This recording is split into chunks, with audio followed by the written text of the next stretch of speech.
It has become a convention of society that at one of some cafes and a vast assortment of food is available. So why not? This film deals with the body's requirements in the way of food. A good diet is essential to good health. But although almost everyone in Britain can now afford a healthy diet, not everyone selects one. That fat man, for example, he lives to eat, but he won't live long, as any life insurance company would tell you. Potatoes and dumplings are all right, but not too many, as his friend well knows. He's not all that younger either, but he looks healthy, unlike that girl over in the corner. She's dead keen on slimming. Nothing wrong in that, but she cuts down on food that her body really needs. Things like milk, butter, eggs, and she could do with some good green vegetables too. But even there's a snag, as vegetables can so easily be ruined by overcooking. Nutrients such as vitamin C dissolve out and, alas, may just be poured down the drain. There's no need to become eccentric about food.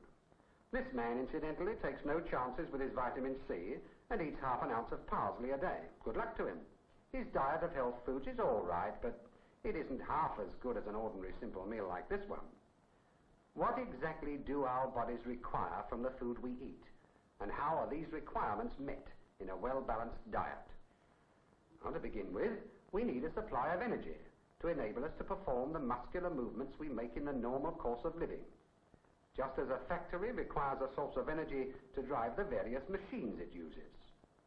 Think of these processes as the equivalents of walking, talking, breathing, running, and so on. Every single movement requires some source of energy, which in the factory is supplied indirectly by the burning of fuel, while in the case of human beings, it is supplied by eating foods containing carbohydrates and fat, for instance, bread and butter and milk. Also potatoes and sugar, a pure carbohydrate, one spoonful containing about 25 calories of energy, just as one shovelful of Coke contains about 25,000 calories.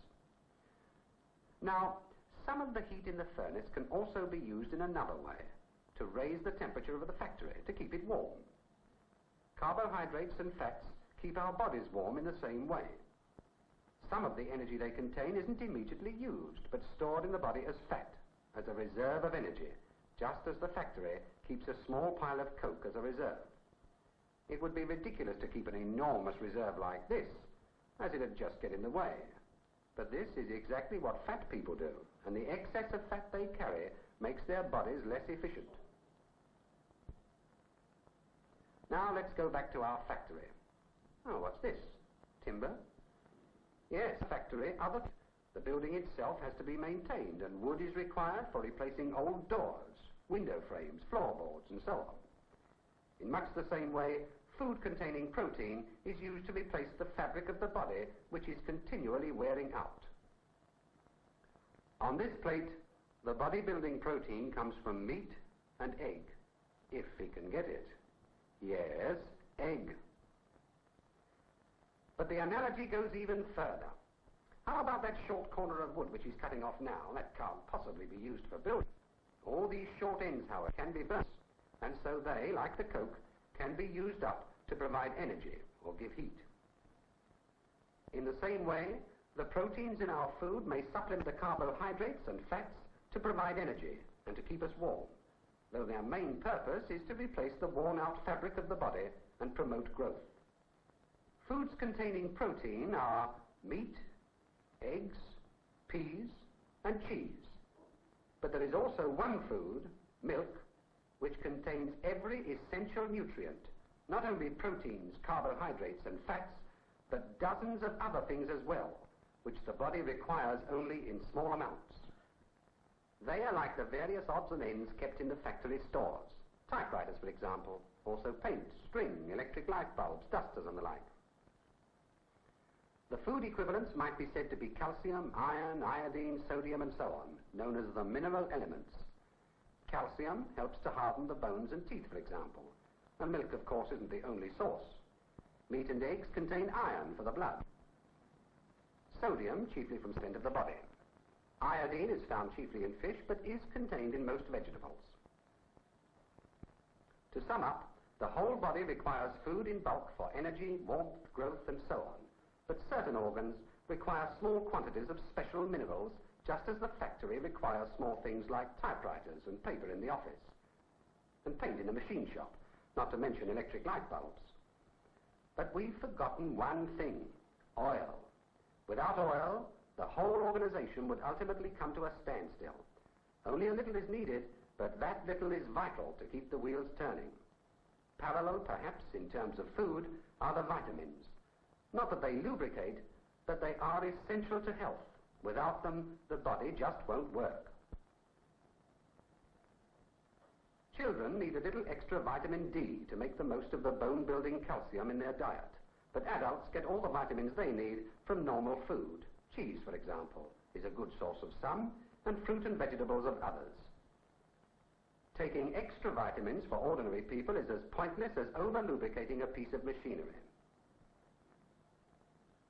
But there is a minimum, and to make sure that bread, for example, has an adequate content, the flour from which it is made is artificially enriched with some vitamins, as well as purified calcium carbonate to increase the calcium, a mineral which is needed by the bones. These additives ensure that flour produces a bread which is rich in many nutrients. Now let us summarize the essentials of a good diet. These are carbohydrates, fats, proteins, mineral elements, and vitamins. What do they do? Carbohydrates and fats can be bracketed because they both give energy for muscular movement. They keep the body warm, and some are stored in reserve. The best are milk, bread, butter, cheese, and bacon, because these contain other essential nutrients as well. People with strenuous jobs need more of this type of food to supply them with the necessary energy, and so do children. If they're still hungry, they can always top up with potatoes, rice, cake, biscuits, sugar, and ice cream, although these contain less of the other essential nutrients. But remember, people who eat a lot of this type of food and don't take exercise just get fat. Incidentally, he's still using up a little energy, even in sleep. Next, the proteins. They are used to promote growth in children and to replace the fabric of the body, which is wearing out all the time. They're obtained from meat, fish, milk, eggs, and cheese, and to a lesser extent from bread, nuts, peas, and beans.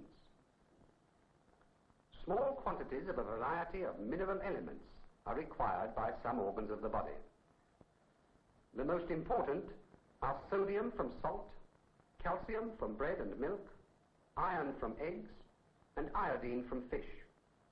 Others are needed too, but they are provided in any normal diet. Lastly, the vitamins. They are used in a variety of different ways essential to health.